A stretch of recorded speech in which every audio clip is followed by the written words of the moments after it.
rise of the Philippines under the new public after the World War II, martial law to Duterte, and the current administration. This is about the history of the politics in the Philippines.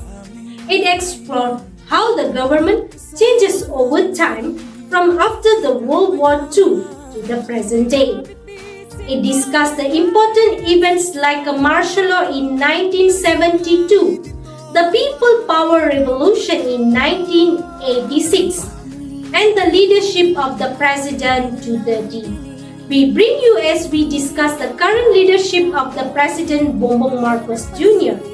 and the book called Unrevealing the Past in the reading of the Philippine history. Thus, we use this to help us understand this even better. Overall, it is about how the past and the present in the view of the politics and the society in the Philippines.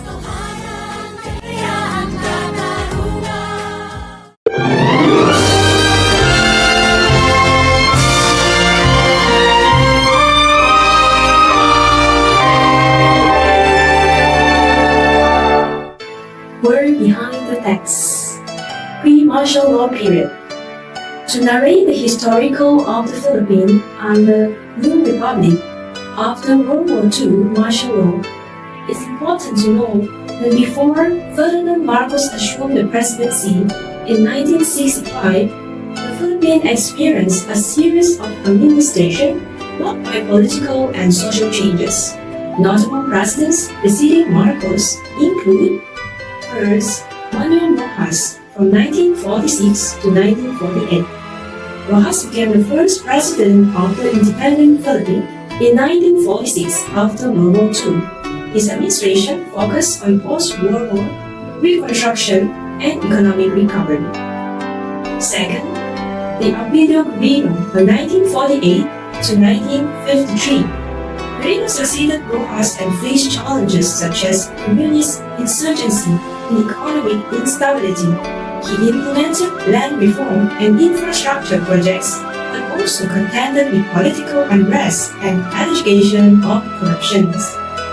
Third, Ramon Magsaysay from 1953 to 1957.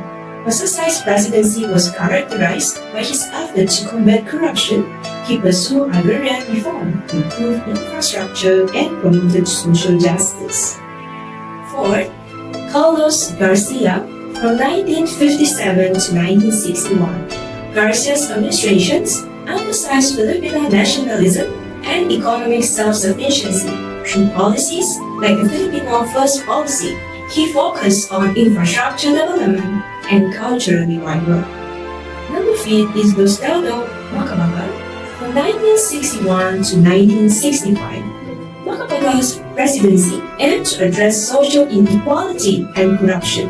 He introduced reforms such as the Shield of Independence Day celebration to June 12 and initiated land reform efforts. These presidents laid the groundwork for Marcos' presidency, each facing their own part of challenges and leaving their own legacies in Philippine history.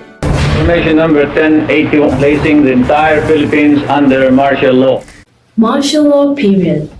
To further narrate the timeline of martial law in the Philippines, first we begin with the proclamation of 1081 on September 21, 1972. President Ferdinand Marcos declared martial law throughout the Philippines through Proclamation 1081. This move was to suppress the rising trend of communism and restore law and order. The second is the expansion of presidential powers.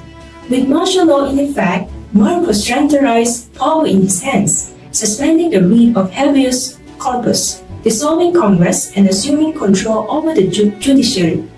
The third is the military rule. The military, under the leadership of Marcos, played a dominant role during martial law, enforcing curfews, conducting arrests without warrants, and suppressing dissent through force.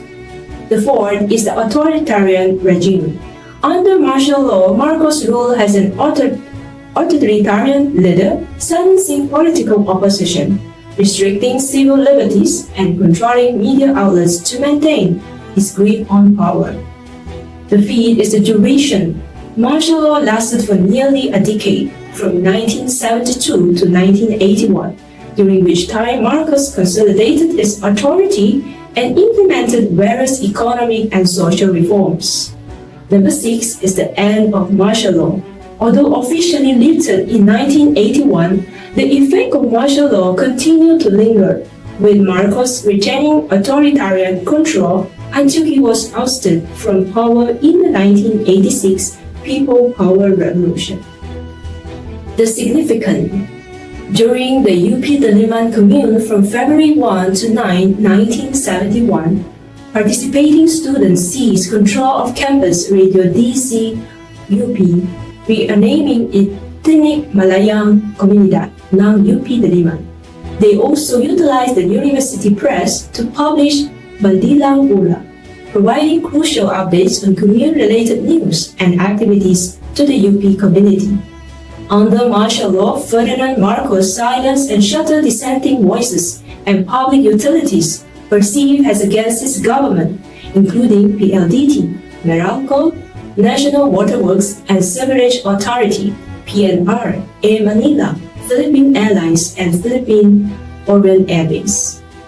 Before martial law, the Philippines experienced civil strife during the first quarter of 1970, marked by strike, riots, and marches against President Ferdinand Marcos' administration, primarily led by students. The unrest followed Marcos' controversial re-election campaign in November 1969, which intensified dissatisfaction with the electoral system. The culmination of these protests occurred in January 1970, known as the First Quarter Storm. During martial law under Ferdinand Marcos in the Philippines, heavy borrowing financed ambitious projects and lavish spending, leading to a significant increase in external debts. Mismanagement, corruption plagued the handling of these funds, exacerbating economic challenges. The country faced financial instability due to large debts with unfavorable terms, burdened by high interest rates and strict repayment schedules. The massive debt burden persisted beyond Marcos' regime, contributing a debt crisis in the 1980s. These, coupled with corruption and economic stagnation, ultimately led to Marcos' downfall and had lasting effects on the Philippine economy. I signed Proclamation number 1081, placing the entire Philippines under martial law. Ipinailalim ang buong Pilipinas sa batas militar. Bunga ito ng maraming taon ng pagtatago, pag-uusap at pagpaplano ni Pangulong Marcos at ilang katiwalang militar at politiko. Sinindak nilang lahat sa banta ng komunismo at lumikha ng takot at gulo sa buong bansa. 14 na taon ng kapangyarihang walang pakundangan. Higit 50,000 tao ang inaresto at ikinulong.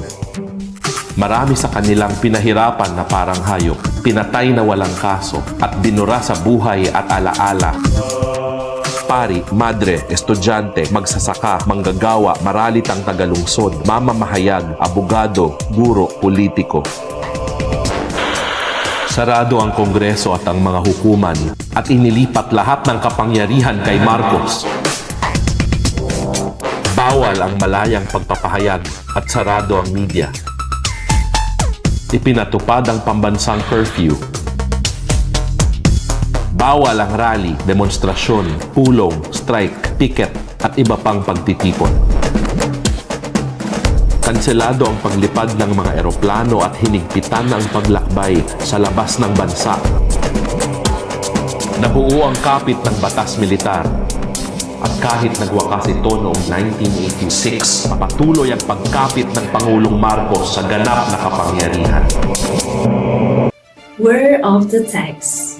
To narrate the text on Chapter 17 dwells into the challenge to democracy posed by martial law, focusing particularly on December 30, 1969, a pivotal day in Philippine history. President Ferdinand Marcos' re-election on this day marked the beginning of a dark period for the nation. In 1972, citing rising communist and Muslim insurgencies, Marcos declared martial law, ruling as a dictator for 9 years. His regime was marred by brutality and corruption, with allegations of electoral misconduct during his third presidential term. The author utilized primary documents, including photographs, to narrate historical context of the martial law period. These primary sources are crucial in understanding the political and social dynamics of the time. They shed light on the curtailment of basic freedoms, such as speech and assembly, by the government, and the significant changes brought about by 1973 Philippine constitutions. Additionally, they elucidate how the Marcos dictatorship was enabled by radical alterations in the constitutions. Overall, these primary sources provide valuable insights into the political and social atmosphere of the martial law era. In this textual work, the author emphasized the importance of understanding the past for comprehending identity, society, and change. They meticulously highlight significant events and dates, allowing readers to recognize patterns and derive meaning from historical occurrences. Through direct witness account and the presentation of evidence, the text provides a coherent narrative that deepens readers' understanding of the past. This approach underscores the necessity of evidence-based analysis in studying historical events and the implication. Analyzing primary sources is essential as they offer insight into historical events from the perspective of those involved, acting as windows of the past. To analyze the text systematically, readers should identify the source type, authorship, publication details, and then contextualize, explore, and evaluate the source. This approach enhances understanding and interpretation of the historical context. In 1983, Ninoy Aquino, a senator who spoke out against the government led by the President Marcos, was killed at the Manila airport. Many people believe that Marcos was involved, and this made a lot of people angry and oppose his leadership. So President Marcos created a group called the Aggrieved Fact Finding Border to investigate Ninoy's death. This border found evidence linking the ministers to the king, but it was shut down after people criticized it. This made people doubt if this investigation was fair. Thus, because of this growing pressure, Marcos decided to have a quiet election in 1986 to choose the president. But Corazon Aquino, Nino's wife, ran against Marcos. However, this election was not fair, with many saying Marcos cheated, which made people even more unhappy with him and his leadership. And in 1986, there are two important people in Marcos' government: defense ministers Enrile and Bicol Chief of Staff Ramos publicly went against Marcos. They got a support from the parts of the military and regular people. This helped start the People Power Revolution. So Enrile and Ramos' actions lead to big protests, especially along a road called Inexa Villa. These protests went peacefully and show people's frustration with Marcos and the unfair election. Eventually, Marcos left the country and Corazon Aquino became the new president. So on February 25, 1986, Corazon Aquino officially became the president. This marked the end of Marcos' time of power and brought hope for a better future for the Philippines. Aquino helped in create a new set of rules called in the 1987 Constitution. People voted to approve it in 1987. This constitution aimed to make sure that the government was fair and that people's rights Democrat.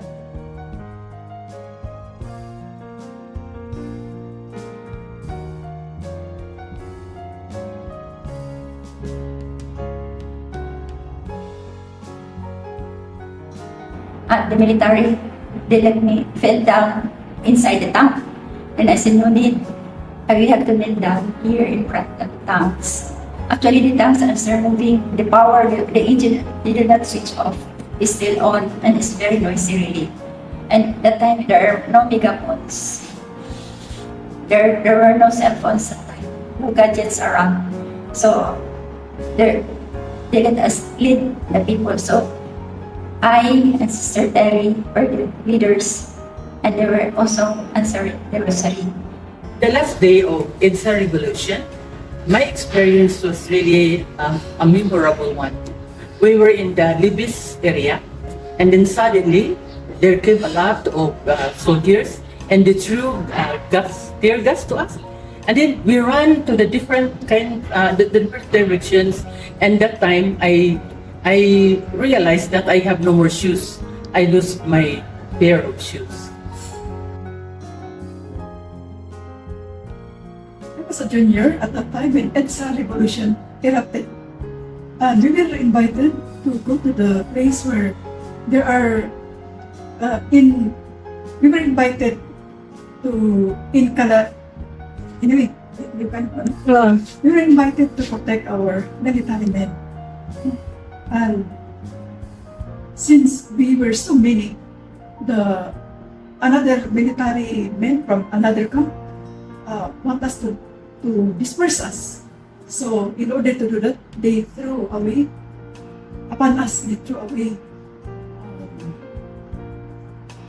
tear gas. I thought it was grenade. So akala ko mamatay na ako. Kasi alam mo na kung granada ay puputok yan. But I saw that so many smoke. So it was tear gas. So I never knew what is tear gas. It was my first-hand experience with the tear gas. So, but all the religious were intact. They did not go away. We continued to protect our military men, and with our presence, there was no violence because of our presence. Handog ng Pilipino sa mundo, mapayapa para ang pagbabago.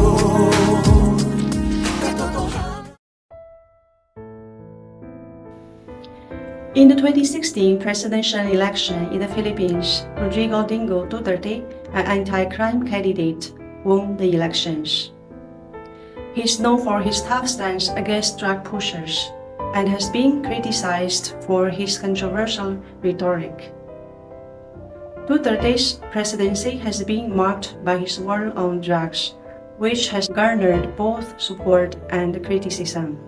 Despite expressing admiration for the late dictator Ferdinand Marcos and allowing his haters orient, Duterte acknowledged that Marcos' martial law resulted in human rights abuses. However, Duterte's war on drugs has faced significant human rights concerns.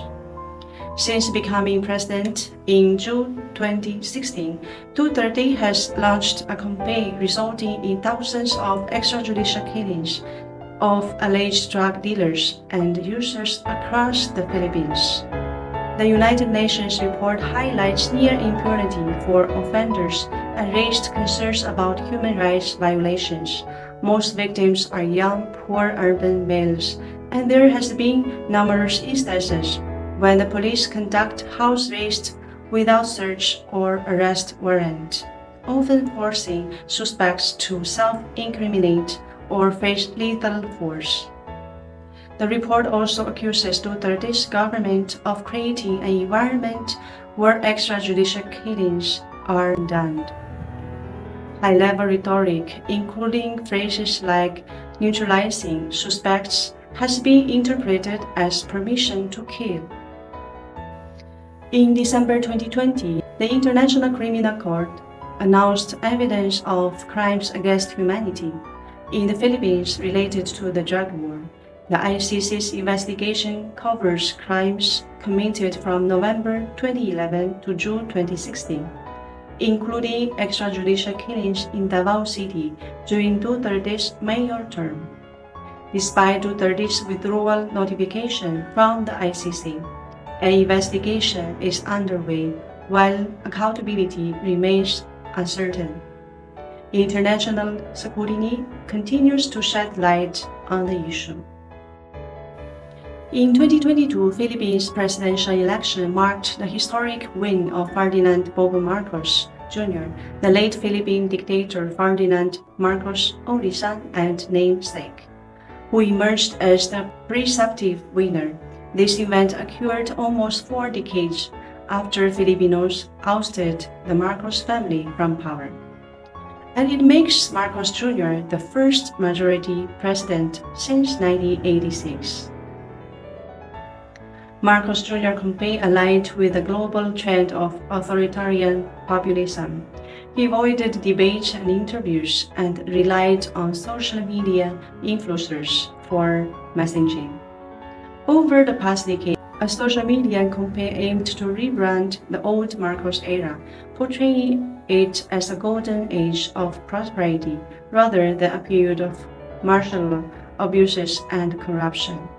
This campaign succeeded in persuading millions of Filipinos that the verification of the Marcoses was unfair, leading to Bobo Marcos' emphatic victory, winning around 31 million votes. Sara Duterte, who ran for vice president, also won by a significant margin. The Philippines enters the Marcos Jr. era, facing post-pandemic economic recovery challenges. While the Marcos family's return to power reignites discussions about accountability, it also presents an opportunity for national unity. Building on the civic engagement fostered by Duterte's presidency, Marcos Jr. can contribute to a national conversation about the past and chart a path forward focused on tackling poverty, infrastructure development, and social service. Filipinos, ever hopeful, look to this administration to deliver on its promises and inspire national pride through measurable progress, for ultimately, a leader's success is tied to the positive impact on the Philippines and its people.